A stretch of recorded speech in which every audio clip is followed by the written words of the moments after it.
sa gabing ito nagtitipon para purihin ang iyong banal na pangalan. Kami po ay taos-puso na nagpupugay at nagpapasalamat sa lahat ng mga biyayang aming natanggap sa araw-araw, sa magandang kalusugan na iyong ipinagkaloob sa amin at sa aming mga mahal sa buhay, at sa pagyakap mo sa amin at pagbadya sa mga kapahamakan. Taos-puso din po kaming nagpapasalamat o aming may kapal sa araw-araw na grasya at pagkain na aming natatamasa. At higit sa lahat, Lord God, we praise you for this wonderful gift of life. Dinadalangin po namin aming Amang may kapal na sa tuwina, lagi niyo po kaming gabayan at pagpalain ang aming misyon dito sa IMG, na marami pa pong buhay ang aming mababago at mabiyayaan ng karunungan tungkol sa pagmamanage ng aming mga panalapi at makapag-build ng isang solid financial foundation. Dahil dito lamang po, Panginoon, kami po ay naniniwala na makaahon po kami lahat sa tanikala ng kahirapan. Sa pagkakataong ito, Lord God, we humbly ask you to be with us and give our speaker the wisdom and the will to continue to spread the mission and the crusade of IMG. At para sa aming mga makikinig ngayon, sana buksan niyo po ang aming mga puso at isipan para anuman ang aming mapag-aralan sa gabing ito, gagamitin po namin ito sa aming pangaraw-araw na buhay sa iyong kadakilaan, aming poong may kapal. Ang lahat ng ito ay aming pinapasalamatan at dinadalangin sa ngalan ni Jesus at ng Espiritu Santo. Amen. Amen. Amen. Thank you very much po, MD June Areglo. Nakita ko po nasa room si Marketing Director Charlotte Nolada. Tita MD Charlotte, baka gusto mong ikaw ang mag-introduce sa ating speaker.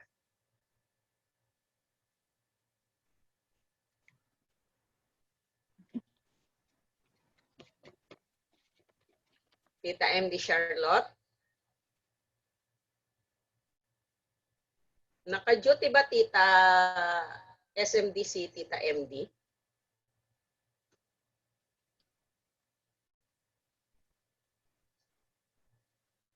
Ayan, dahil siguro po baka naka-duty. Ha? On call? On call yun. Okay. So para din po makapag-umpisa na po tayo, tawagan ko na lang po si CEO Joey to present our speaker for tonight.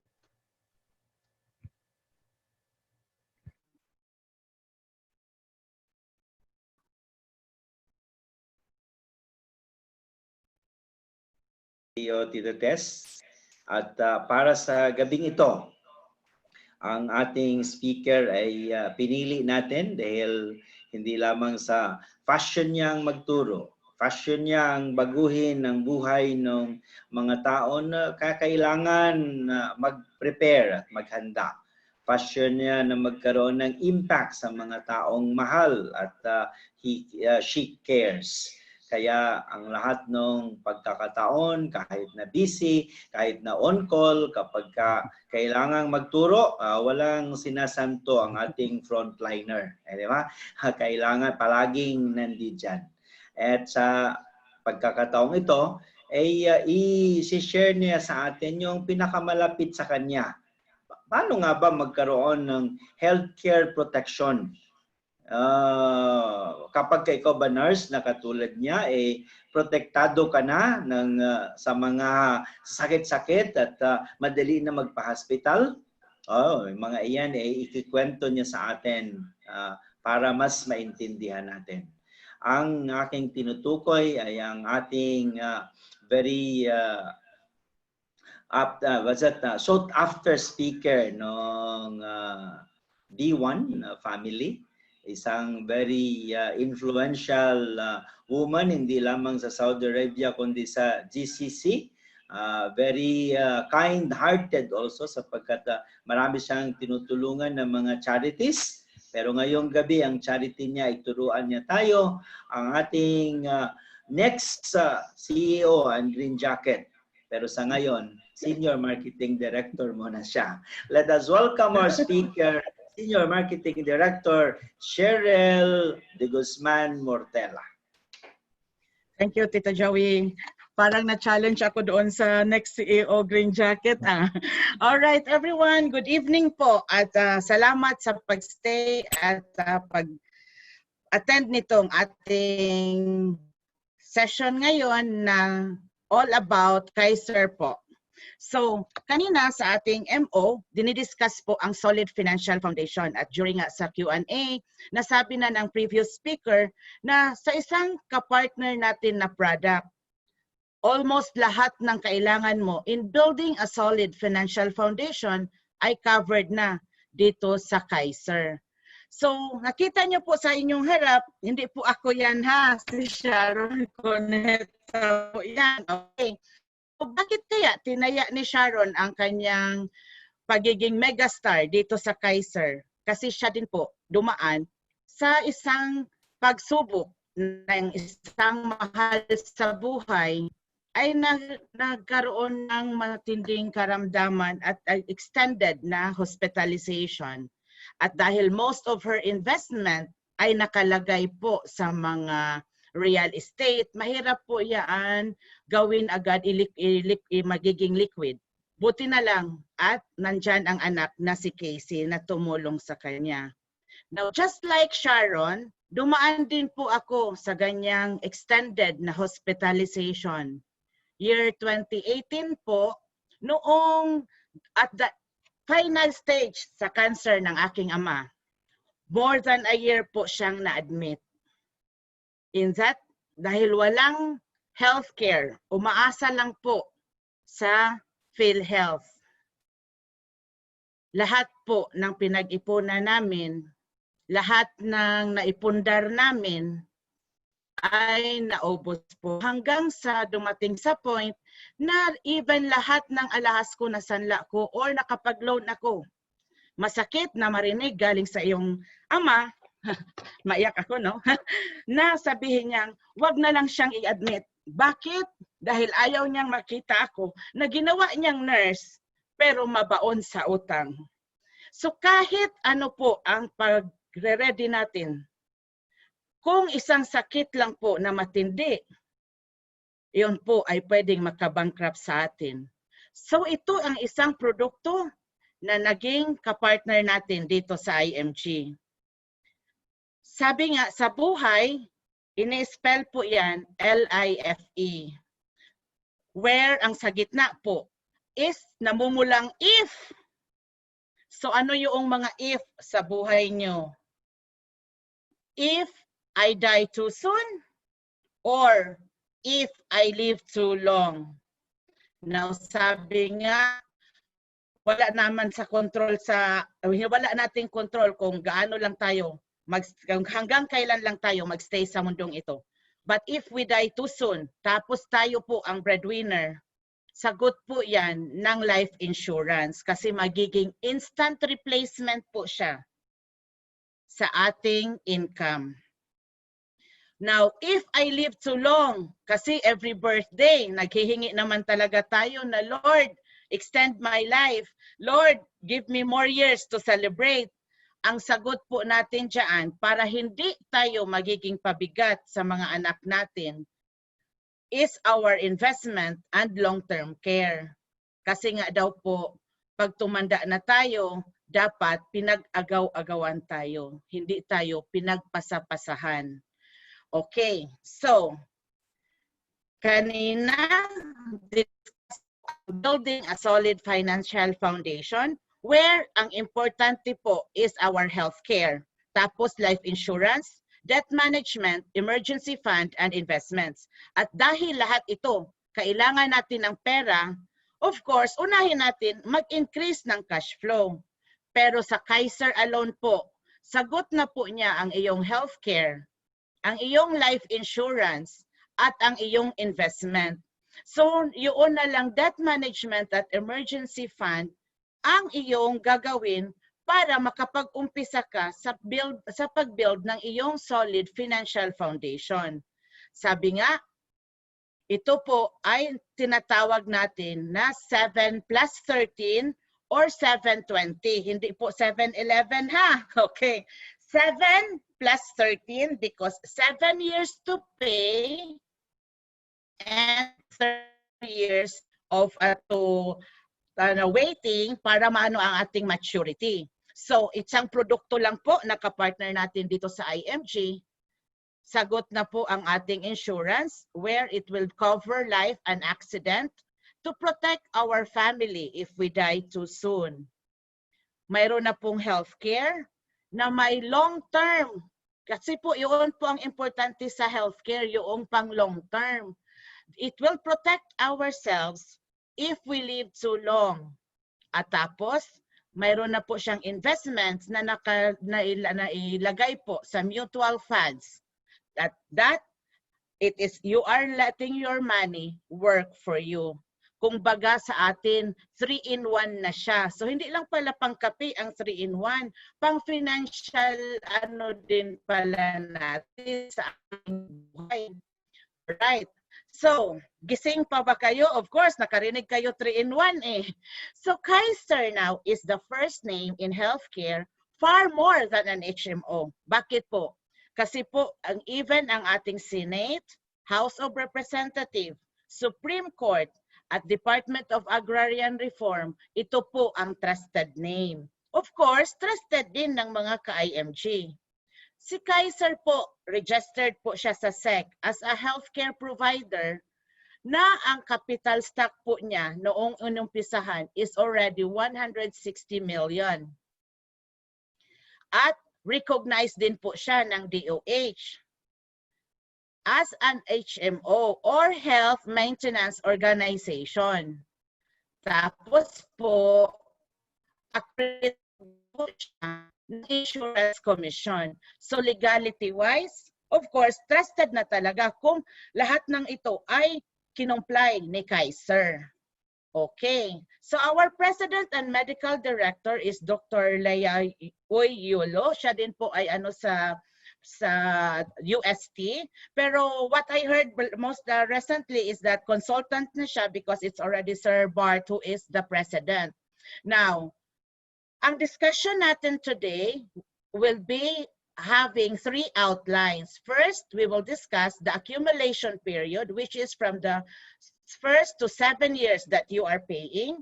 And then the extended period, which will be from the first day after you finish the 7th year towards the completion to 20 years, and then some other added information that you need to know para mas maintindihan niyo ang produktong ito. Kasi nga, intensyon namin dito sa IMG na maintindihan nyo bago kayo kukuha ng anything na saan nyo ilagay ang iyong perang pinaghirapan. Mas mabuting may alam tayo kasi nga sabi nga sa mga ka-IMG namin, angat ang may alam.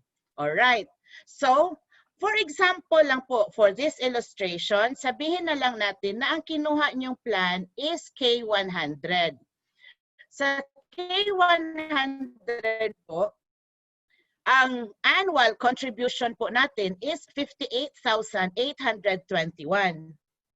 Pero ang contract price for the whole 7 years is 411 and 750.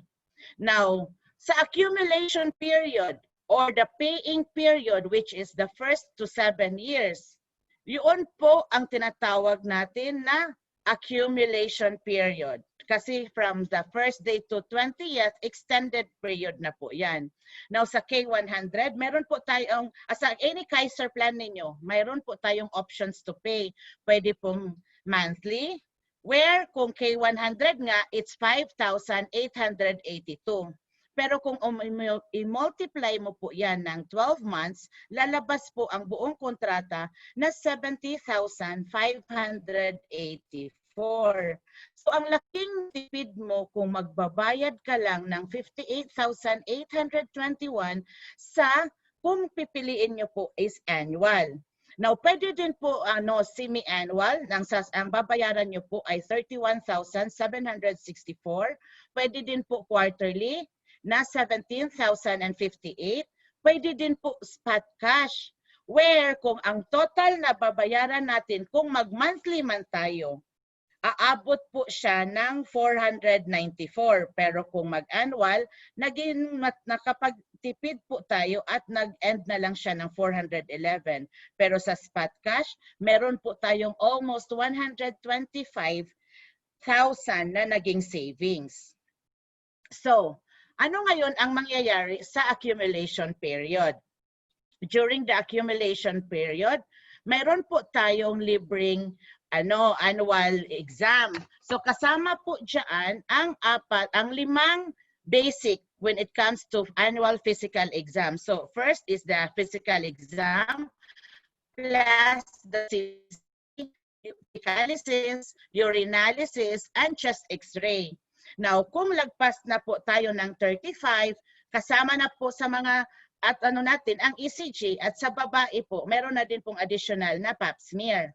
Tapos po, mayroon tayong unlimited na dental check-ups and tooth extraction. As long as may mabunot, pwede pong magpabunot dito. Okay.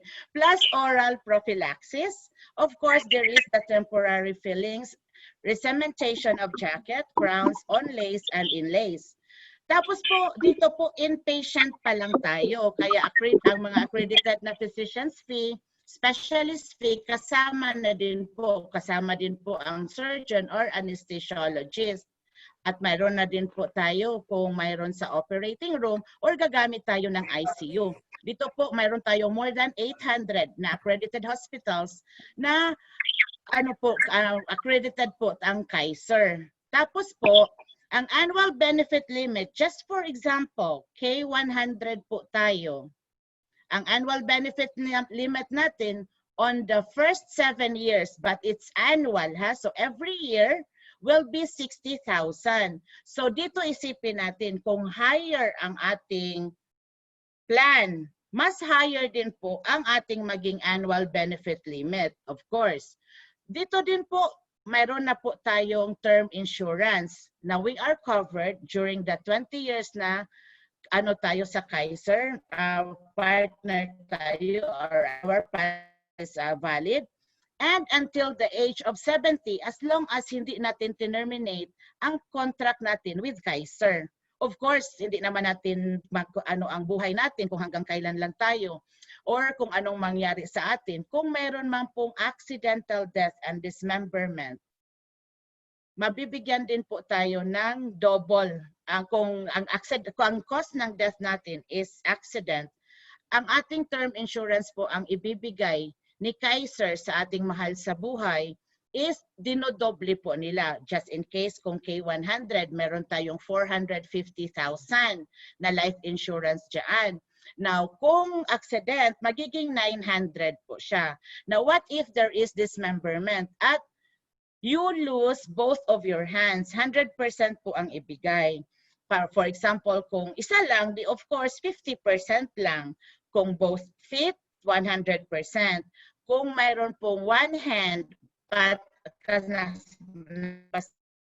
mata, then 100 po. So anything na dalawa po ang nawala, that means is 100% po ang ibibigay. Of course, na-waive po ang ating installment or premiums dahil po sa total or permanent disability.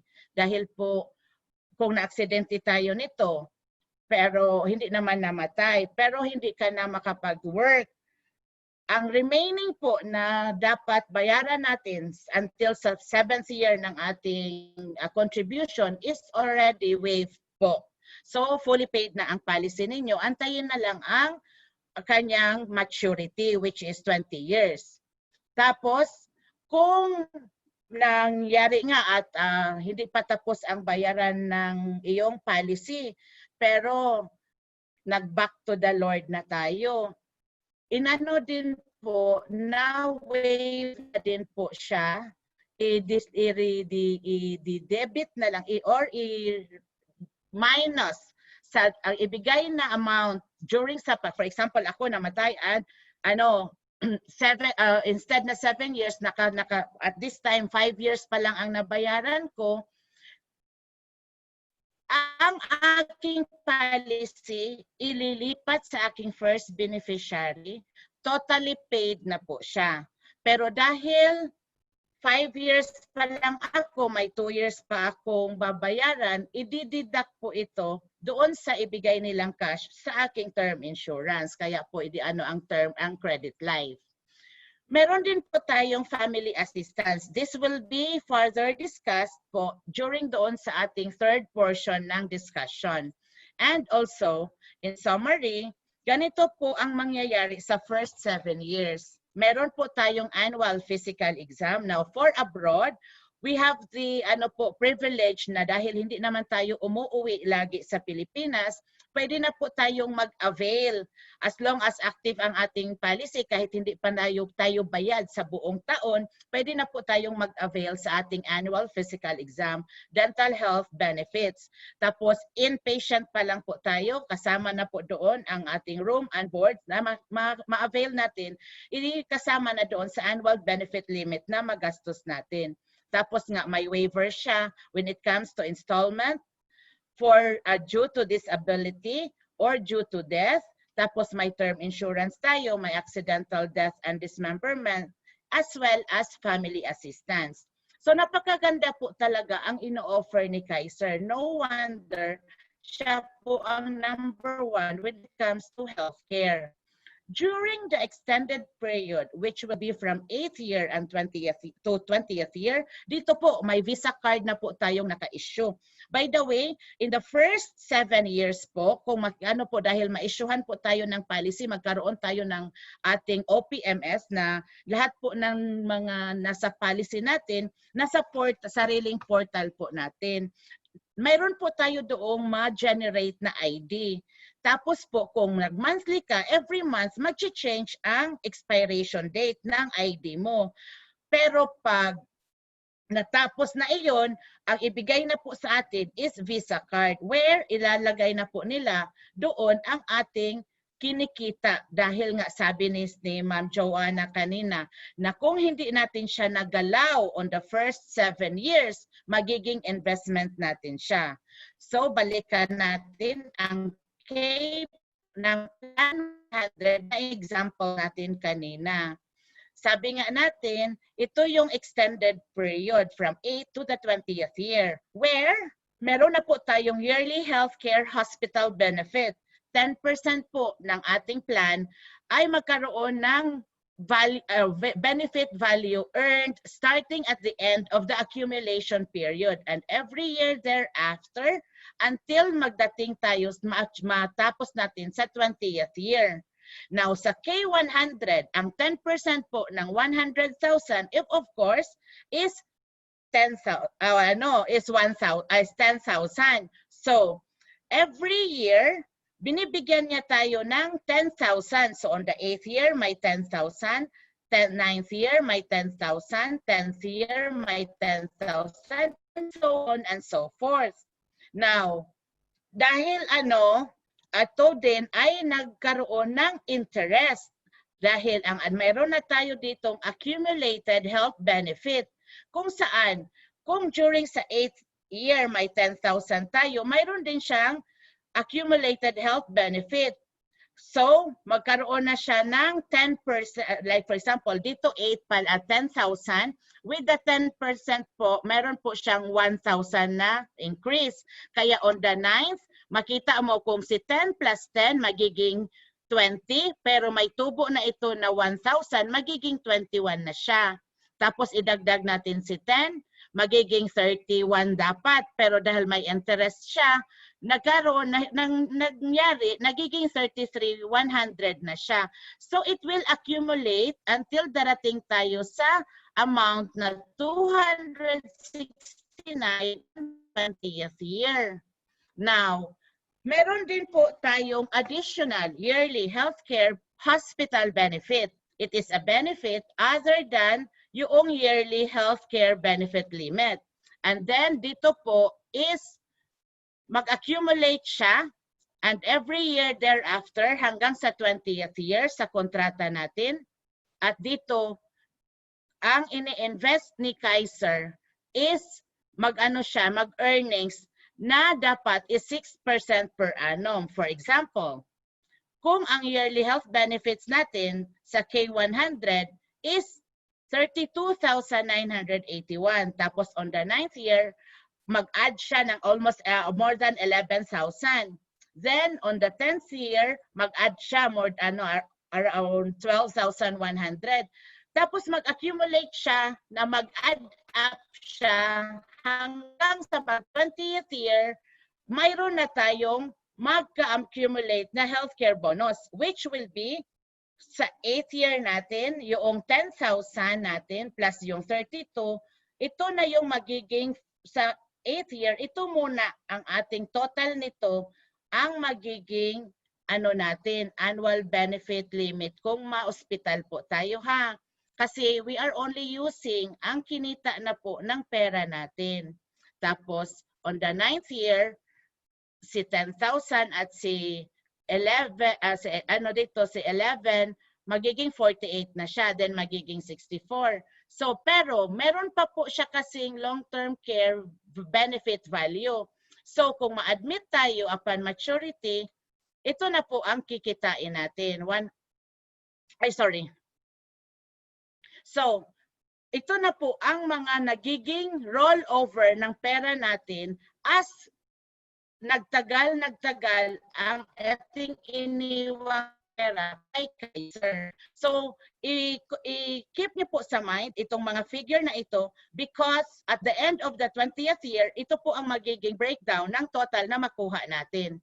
So, meron pa po tayong isang long-term healthcare na experience incentive pag which is approximately 85% sa total membership fee. So upon maturity, meron po tayong 350,000. So, ito na po ang magiging breakdown ng ating kikitain sa ating pera. During sa 8th year to the 20th year, if you will see, together with the 10% increase every year, umaabot po tayo ng 269,000. Tapos sa accumulated health bonus, umaabot po yan ng 446,000. Kung saan ang ating magiging healthcare benefit limit on the 8th year is ang total ni 10,000 plus ni 32, which is sinabi ko nga 42,000. Kung ma-admit tayo during the 9th year, ang ating magiging budget is si 21 plus si 48.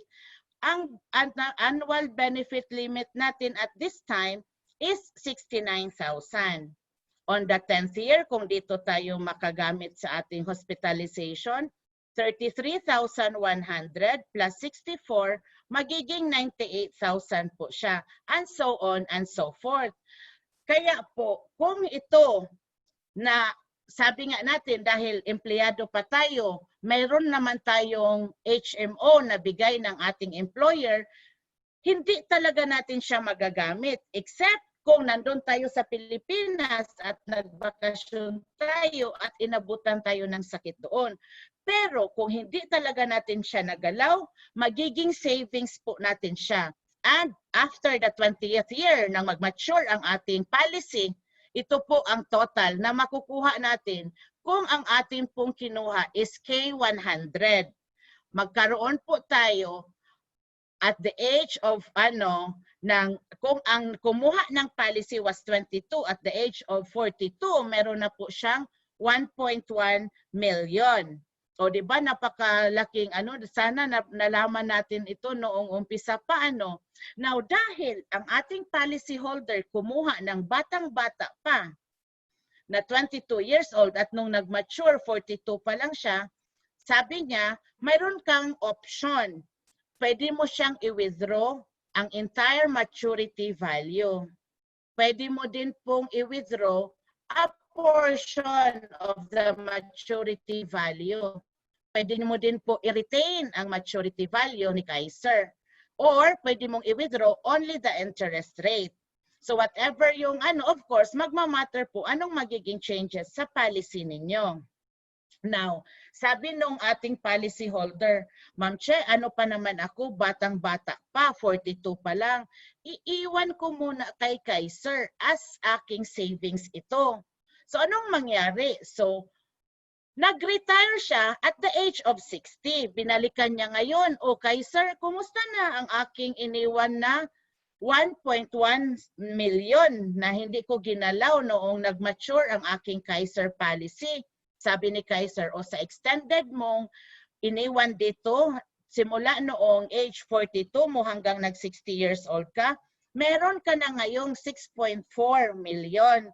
Kung saan, kung ngayon ka ma-admit, at meron kang annual benefit limit na 648,000. Sabi niya, "Ay, dyan lang muna kasi kasi ako, pinakamagaling ako sa ospital namin. In-extend ako ng in-extend ng aking CEO hanggang naging 65 ako. Now ngayon 65, binalikan na kasi talagang forced to resign na talaga siya at the age of 65. Umuwi sa Pinas, binalikan si Kaiser. "Kaiser, kumusta na yung iniwan ko sa'yo?" Sabi ni Kaiser, "Meron ka ng 10.4.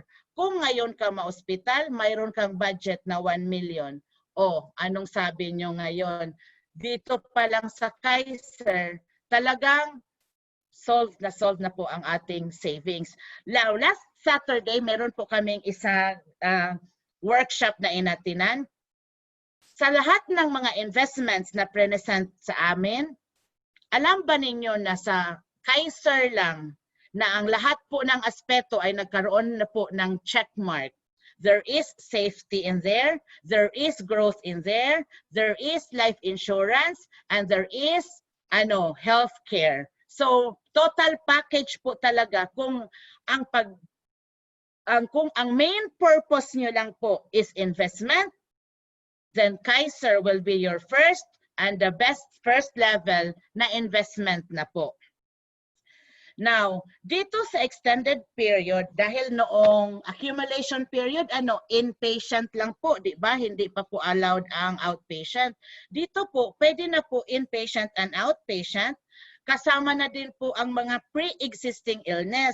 Kasi sa first 7 years, ang iyong pre-existing, hindi po siya kasama. Pero dito, pwede na po, of course, ang kinagastos mo naman dito, tinutubo na ito, pera mo na ito kaya kayang-kaya, kasama na pati pre-existing illness, pati po mga dreaded illness, pati panganganak. So dahil, pa naman, 5 years pa ang Kaiser ko, may 2 years pa po ako, bago po kami kaya po hindi ako nanganak pa dahil nagplano kami pagkatapos na ng Kaiser ko. Alright, so, mayroon tayong term life insurance, of course, the accidental death and dismemberment. Tapos may 10% yearly health benefits. Mayroon pa tayong yearly bonus. So in summary, ito po ang magiging makuha natin during the extended period of our Kaiser policy. Outpatient, inpatient, and maternity already included. Pre-existing dreaded illness are already covered. Mayroon tayong term life insurance, accidental death and dismemberment, 10% yearly health benefits, and yearly bonus. Ano pang hahanapin nyo? So, sabi ko nga kanina, mayroon tayong mga other informations which really completes the total package of your policy. Dito po, mapasama na ang mga pre-existing medical conditions. Ano po yon? Anong mga dreaded illness na covered? Anong mga eligibility? Or kung may PhilHealth coverage, anong magiging anong mangyari sa ating Kaiser na annual benefit limit? So ganito po yung mangyari. Whatever your pre-existing medical conditions po, during the doon sa from 8th year to the 20th year, kasama na po doon. Ano ba ang pre-existing? Yun pong mga illness or injuries na meron na po tayo before pa man nag-take effect or na-approve ang ating policy ni Kaiser. Kaya dapat during nag-fill out tayo, dahil wala pong na mag-i-exam, i-require sa atin na physical exam or ikaw po kasi ang maggawa sa checklist mo kung meron ka ba nito, nagsusmoke ka ba, ikaw po mismo ang magsabi doon. And you need to be honest, anong meron na existing na po. Kasi kung nangyari man during the first 2 years na nagbabayad ka pa pero doon tayo kinuha ni Lord, mayroon po kasi itong contestability period. Kaya pag mayroon tayong hindi sinabi doon, pwede pong i-contest ng Kaiser yan na, o hindi pala to nagsabi na may diabetes na pala siya noong nag-sign up siya ng Kaiser niya. Okay? Next po, isa din po doon is yung nagtitake na tayo ng professional advice or treatment. Meron na tayong mga maintenance sa ating mga mga kondisyon. Meron ditong mga illness or condition na evident na po sa member before pa man effective date sa kontrata niya sa Kaiser.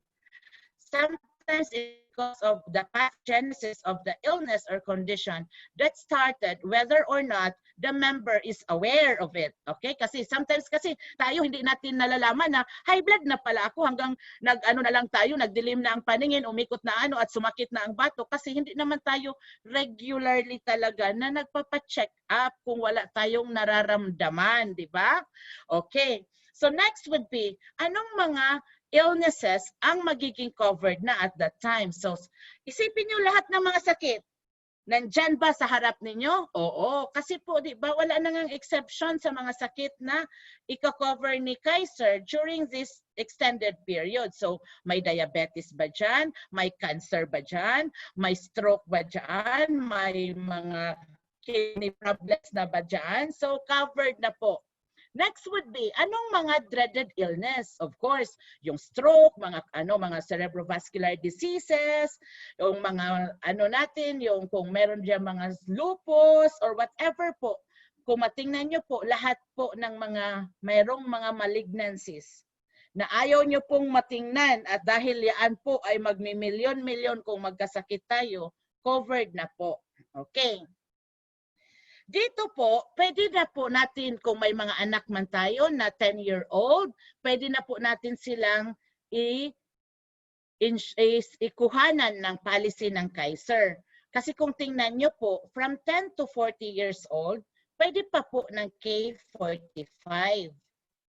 Or pagdating natin ng 41 to 50, K60 na po ang pinakamurang ma-avail natin. 51 to 60, K75. Pero bakit tayo kukuha ng pinakamura? Pero kung yun lang din naman ang kaya ng budget, pwede na po at least naglaan kayo para sa future ninyo. Now, kung ako na walang anak, pero mayroon akong pamangkin, instead na bigyan ko ng bonggang-bonggang birthday, ilaan ko na lang para sa future niya, umpisahan ko na ng Kaiser. Napakagandang gift para sa kanya na mabago ang future niya dahil sa binigay niyong regalo. Okay. Now, dito po, dapat, isa po sa mga questions dyan, kahit naman kung saan tayo magpa-admit sa Pilipinas, hinihingan po talaga tayo ng Kaiser, di ba? Ng PhilHealth. Now, pagka-admit nyo po, may fill outan po na form. Kasi pagka-discharge natin, i-deduct na po ang PhilHealth na sagot PhilHealth bago ang balance, yun na ang sasagutin ni Kaiser if swak siya doon sa annual benefit limit mo. Now, what if wala akong PhilHealth? Ang contribution dapat na sagot ni PhilHealth, babayaran po ng member. Okay? Kaiser members without PhilHealth membership shall shoulder and pay the corresponding portion of PhilHealth. Now, ito nga po ang kasi kung 60,000 lang ang ating 42 ngayon 42 or kung ang ating bill umabot ng 80,000 tapos wala pang PhilHealth, so ang laki po ng magiging shoulder doon sa member po ng Kaiser. So as I've said, Kaiser is already a complete financial plan. Meron na po tayong short and term care kasi pwede natin siyang magamit ngayon kung kailanganin natin or in the future sa pagtanda natin. Meron na po siyang life insurance. Pwede po natin siyang maging emergency funds. Later po, explain natin yan. And then, magkaroon ka pa ng investments. So, bakit siya magiging emergency fund? Dahil po, kung for example, ang mama ko dahil na siya sa senior citizen, wala na siyang nakuhang, hindi siya na lang ang walang Kaiser sa buong pamilya namin. Kung si mama, knock on wood, ang ma-admit, pwede ko pong ipahiram kay mama ko ang aking Kaiser. Magsulat lang kami, mag-ano lang kami ng LOA na para in siya agad sa ospital. Ma-avail ni mama ko ang services ng aking policy. Pero pag discharge ni mama dahil hindi siya ang Kaiser member, bayaran ko dahil hindi naman si mama ang may-ari ng policy. Pero na-avail niya ang dapat na services, in-avail ko as the policy owner. That's all for tonight, and I hope meron po kayong natutunan. If ever po na wala pa po kayong protection pag uwi sa Pilipinas, mag-Kaiser na po tayo. Okay? Thank you so much, and I hope you had a good time. And celebration. Hello, world! Celebrate na tayo kasi naintindihan na sino ba si long-term healthcare sa buhay. OFW sa mga nasa Pilipinas na walang healthcare. Akala ko, tita, hindi ko maitawid kasi una ko ang experience ko kay Papa. Baka naiyak ka na naman dyan. Ang hirap talaga pag pinag-uusapan ko, Father's Day pa naman sa Sunday. O nga. Tapos maalala natin yung hindi natin napaghandaan yung healthcare. Sometimes you have to make a decision whether dahil wala kang pambayad, mag-sign ka na lang ba ng waiver na hanggang sa makatake siya, di na siya i-revive, di na siya gamutin, mga ganong cases. And yes, lahat tayo dyan nakaka-relate, di ba? Pag naalala ko din father ko, kaya ayaw ko din mag-seminar ng Kaiser. Kasi baka kaya nga po, first time ko nag-Kaiser ngayon kasi ayaw ko talaga baka mauwi sa iyakan di ba? Tita? Opo, hindi ka lang maiyak doon sa pagkawala talaga dahil syempre ayaw mo naman silang mawala, di ba? Maiyak ka din kung paano mo i-raise yung million na babayaran mo. Exactly po. Kaya kasi nga po, just for another continuation sa story ko kay Papa ko. Noong na talaga na to decide na hindi na talaga i-revive dahil anyway ang kanyang cancer nasa naman talaga na buto na, kung i-revive siya, magpa-fracture lang at magiging gulay lang si Papa. So we decided na na lang talaga siya like have a peaceful journey na bumalik sa ating Creator. Every evening noong lamay ni Papa, si Mama palaging namin nire-recitate. Bawat na si Mama mag-collapse, Mama, wala na akong pera. Oo nga, Mama, hindi ko na alam kung ano pa ibebenta ko. Si Eric na po. Kaya nga, masakit yun yung sabi nga ni Tito Joey, di ba? Katulad ng tatay ko, we spent 1.6 million. Buti sana kung nabuhay hindi rin naman din nabuhay. But of course, bilang mga anak, we have to really do something for them.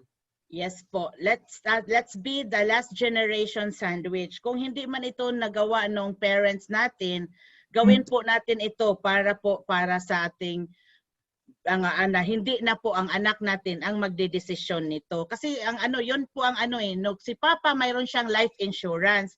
Pero dahil hindi nga po naintindihan, ang sa kanyang insurance, kailangan mamatay muna siya bago kami makaklaim. Kami pa rin ang inisip para pag alis niya may maiwan. Pero hindi niya inisip na pwede pala na siya ang mangangailangan. Ay ang wala siya, yung healthcare. Yes. Opo. Kaya talagang very tayo pag pinag-uusapan yung healthcare. Talagang pinaglalaban natin to kasi ayaw na nga natin maranasan nila yung naranasan natin. Di ba? One time, nakwento din ni Marketing Director Rick Briones yung sa kapatid niya na OFW na lahat, sila din tumulong sa kanya. And then, nung nagkasakit, syempre, maubos mo din yun, lalo na kung wala ka namang ibang tutulong sa'yo. And to follow up with that, naka-raise ng hand si paring Rick Briones para daw sagutin mo po, Tita SMD. Okay. Sige po, itry ko po sagutin, sir. Sir Ricky, good evening po. Good evening po. Good evening. Thank you, Madam Moderator. Thank you po. Kasi yung sa last presentation ninyo, yung last part, sabi ninyo na i-cover mo na ng PhilHealth yung gastusin, then we're going to apply para sa Kaiser. Okay? Siguro different wordings lang. Ang tanong ko po, paano kung hindi po active member ang tao? Kunyari, member siya pero hindi siya naghuhulog ng contribution. So, siya rin magbabayad ng total total. Parang ibabawas din yung share ng PhilHealth kahit hindi siya active members. Kasi dalawa. Una, yung mga estudyante na member ng Kaiser. Okay, so definitely wala pa silang PhilHealth. At ikalawa, yung mga inactive po sa work kasi syempre mga tao, mga Pilipino na wala naman trabaho, hindi naman sila obligang magbayad ng PhilHealth dahil wala naman silang source of income. Paano po yun? Okay. Thanks po. All right po. Ang alam ko po, pag doon po tayo sa mga estudyante, ang parents po nila may PhilHealth po at nakasama po sila doon as anong tawag noon? Dependent. So, pwede pong sagutin po doon sa PhilHealth ng parents nila pag sa estudyante. We're talking of sa mga students po. Now, pagdating po sa nawalan ng trabaho at hindi nagkaroon ng contribution,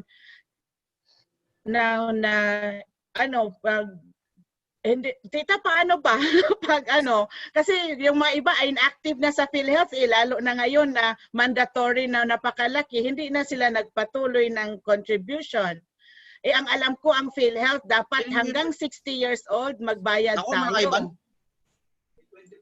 Oo, so ibig sabihin lang nun, tita, kapag ka inactive yung iyong PhilHealth, still kukomputan pa rin siya kung magkano yung equivalent ng PhilHealth, ibabawas dun sa bill niya bago i-apply po si Kaiser. Oh. Whether you are active or inactive, kukomputan kung magkano yung dapat bayaran ni PhilHealth, and then after deducting that one, tsaka lang po babayaran ni Kaiser yung balance. Opo. Magiging personal na niya yung PhilHealth, babayaran niya personal. Kasi actually, hindi lang naman kay Kaiser siya applicable. Sa lahat po ng HMO, required talaga ni PhilHealth. Siguro it's one way ni gobyerno para mapersa kang magbayad ng PhilHealth. Okay. So, kasi may nagtanong sa akin tungkol dun eh.